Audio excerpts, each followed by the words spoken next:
Hello, everybody, and welcome. This is the second in our series of 5 free Facebook Lives, videos, sessions here about astrology and relationships. So this series is called Cosmic Heart, Your Guide to Astrology and Relationships. And not only are we looking at relationships, but we're really looking at our primary relationship, which is our relationship to self. So being that this is the second of our series, I'll just briefly recap what we talked about last week, and we'll dive into our topic for tonight or this afternoon or whenever you might be watching. So last week we talked about the moon and the south node, which are two aspects in our natal chart or our birth chart that indicate our past life expertise, what we come in good at, what we come in as sort of our set point, the archetype from which we tend to have our base expectations, our kind of like set point expectations, habits, behaviors, things like that, right? And also what we came in with strengths in. And then the rest of our chart is really what we call progressive in shamanic astrology, which means it's the intentions that we set in this lifetime for what we came to experience in this lifetime. So we're going to be shifting now into a more progressive aspect of our chart. And today our class is all about Mars and Venus. So Mars and Venus are two planets in the sky, as we know. They're also points on the chart, and so they're in your natal chart. They're points on your chart that we can look at. Each of them will be in a particular house. Your Mars is in a particular house in a particular sign, right? So we have, again, that 3 layers of planet or celestial body. What house is it in? What sign is it in? So the sign is going to be that archetype that we're embodying. And then the house sometimes can give us an indication of where it might be revealing itself in our lifetime. But really in shamanic astrology, we're looking at these as archetypes. So depending on whether you're a man or a woman, this is going to look a little bit different. Now, I do want to give a caveat that in terms of how I've studied and how I've learned shamanic astrology, we do talk about being the man on this path, or being the woman on this path, or being the god and the goddess. And I just want to say that I recognize that, gender identity can be fluid. We may not fully identify as like, I'm a woman or I'm a man. And so I invite you to be creative. I'll do my best to be inclusive, but I will be talking about, feminine energy, masculine energy. So I invite you just to take that in a little bit of a broader spectrum, in the sense that, each of us carries masculine energy and feminine energy. So how we identify in the world and, how those two come together in our being is unique for each of us. So take all this as it's appropriate and as it resonates for you. But essentially, for men, the Mars sign, the archetype of their Mars indicates the man that they came to be in this lifetime. So for a man, so their Mars is the man they came to be in this lifetime. That's the archetype that they came to experience, is the man that they are. And their Venus is their inner, so this is a Jungian term, their inner anima. So this inner feminine that a man possesses too, like I just said, as you know, we all have a mix of both feminine and masculine qualities and essences inside of ourselves. So the man also has their inner feminine, and that's revealed by the Venus sign in their chart. It can be a place where they either project those attributes onto a partner or to women or to others. It can also be what they're attracted to, which we'll talk about a little bit more, what they're attracted to in partners. So they tend to attract mates that have those qualities of their Venus sign. So likewise, with women, the Venus sign indicates the woman that they came to be in this lifetime. And the Mars sign indicates their inner masculine. So just in the same way, we can either project those qualities onto others outside of ourselves, or we just tend to be kind of wired to be attracted to those qualities in a partner. The other thing I want to add, because we just came off the conversation around the moon, is that we can see the moon as sort of the old archetype we embodied as the woman or man we came to be on this path. And our intention as a soul is to embody now the qualities of the Mars and Venus in our chart. So we're moving from kind of the old goddess or god that is represented by our moon into this new goddess archetype or god archetype that is represented by our Venus and our Mars, depending on how we identify as being a man or a woman. So having said that, let me give you an example of what this could look like. So, and I'll use my chart because I do a lot, just because it's easiest reference and I don't have to talk about anybody else. So for me, so as I mentioned before, my moon is in Libra, right? My Venus is in Virgo, and my Mars is in Scorpio. So the Venus in Virgo, identify it as a woman. So Virgo is the archetype of Virgo is the woman that I came to be in this lifetime. It's the archetype that I came to embody as the woman that I am in this lifetime. There's also in the chart, which we'll talk about next week, the path that we're on. So it's like I'm the Virgo woman on another path, which we'll talk about next week. So I've got this Virgo inner feminine archetype that I'm living into, I'm growing into, I'm exploring in this lifetime, right? And Mars is in Scorpio. So Scorpio is, the archetype of Scorpio is my inner masculine. But oftentimes, and this is getting into this piece, so I kind of see that there's really three pieces here of what I want to share about Mars and Venus, is that often what happens for most of us just in our psyches is whatever that sacred other archetype is. So for people who identify as women, it's their Mars archetype, or for people who are identify as men, it's their Venus archetype. We don't tend to come in embodying that sacred other inside of ourselves, inside of our psyches. We typically project it out onto others, typically our romantic partners. So for example, we'll just go back to my chart. So we would say that I maybe came in projecting my Mars archetype, my Mars and Scorpio archetype onto men in my life. So Scorpio being what it is, we can describe it in a number of ways, but we could say, you know, Scorpio tends to have an intensity to it, have, it's associated with sexuality, the underworld, death and rebirth, all of these really potent kind of intense themes is Scorpio. So I may, if I'm not embodying those qualities, those archetypal qualities inside of myself, inside my psyche, I might look for them outside of myself. So we could say, without getting into my personal history, because that's for another conversation, we could say that I might have a history of calling in the Mars man or the Scorpio man into my life and looking to experience those qualities outside of myself. So part of looking at Venus and Mars in our chart is, you know, this is also the indication of how we come into sacred marriage, right? There's this idea of Hieros Gamos,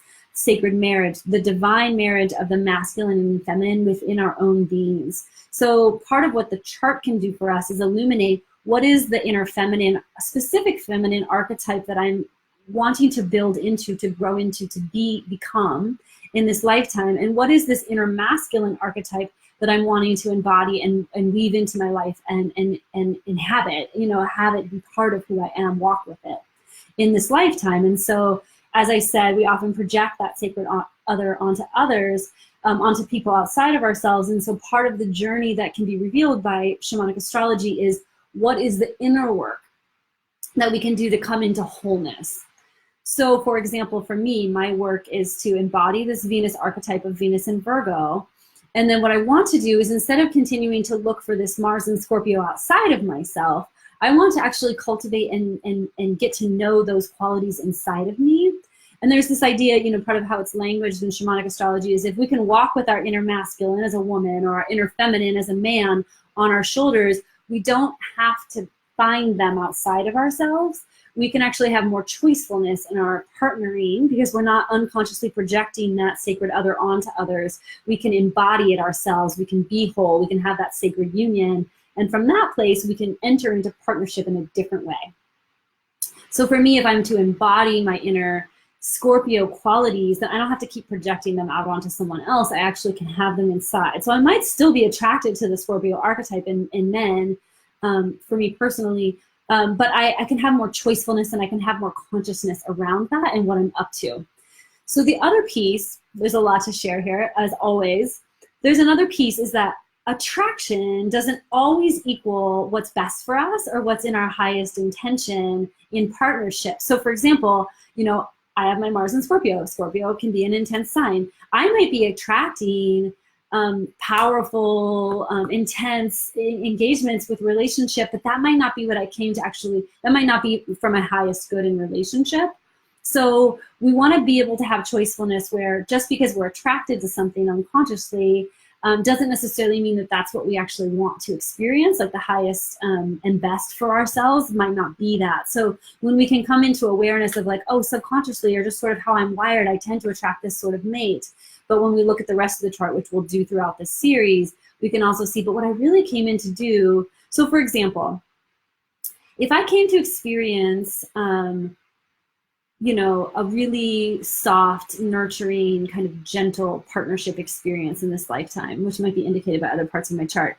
And I keep attracting these like really intense kind of power play sort of, you know, relationships that might not be in alignment for me and intention. I might be subconsciously attracted to that, but that doesn't necessarily mean that it's what's for my highest good. So all of this to say, when we bring more awareness to the archetypes that we're sort of inherently attracted to, we can figure out whether that really aligns to our intentions for a partnership in this lifetime or not.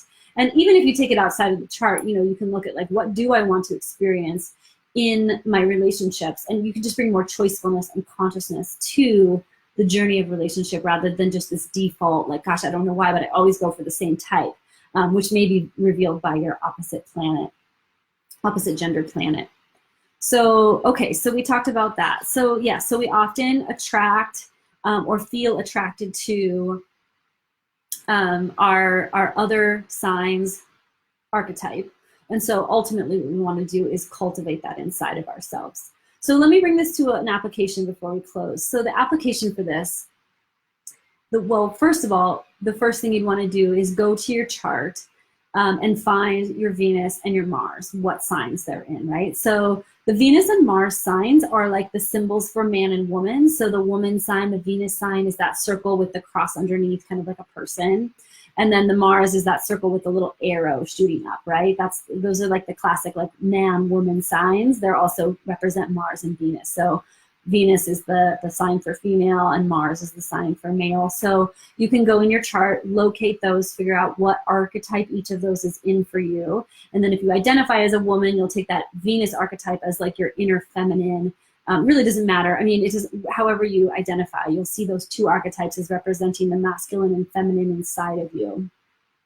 If you're looking at a partner's chart, you can take this a step further and look at their masculine and their feminine. So if you're playing along here and you're looking at your chart and you're also looking at a partner's chart, you might say, okay, I know their moon, I know their old god or goddess, what they've done in the past, who they've been in the past, and then what they're living into now is this Mars and Venus, these Mars and Venus archetypes. So you can start to look at like, okay, this is who they were, this is who they're becoming, and you can get some insight there.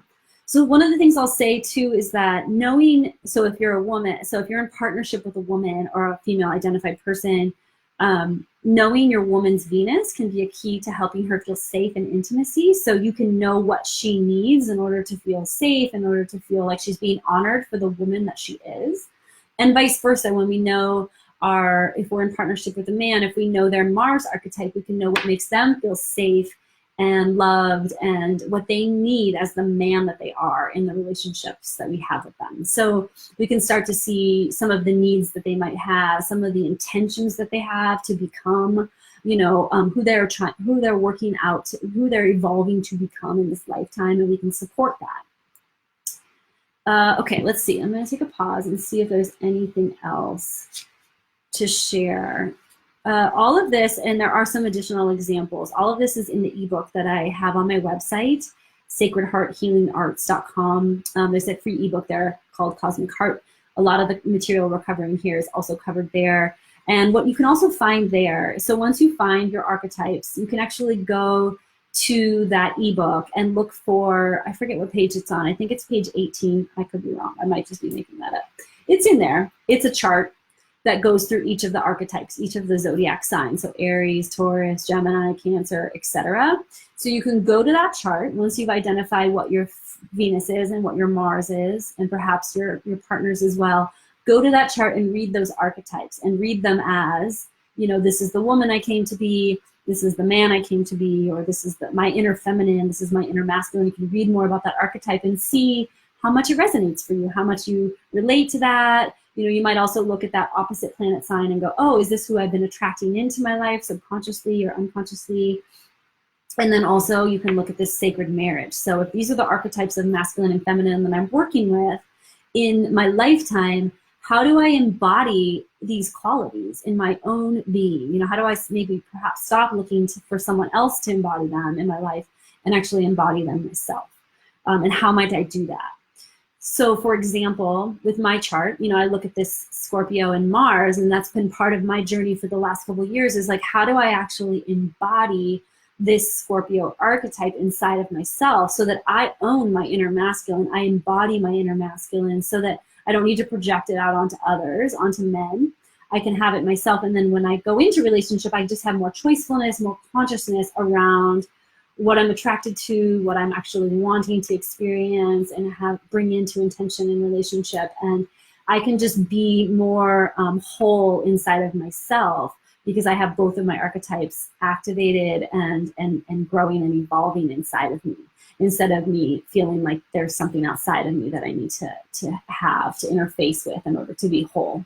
So it's about this sacred marriage, which I have much more to say about, but that's enough for this context. So that is Mars and Venus. I would love to hear, I know I rattled off a lot here in the last 15 minutes. So what are your questions? What's confusing? What's exciting? Did you go to your chart and look up your signs, or perhaps your partner's signs, and how did that go? What did you learn?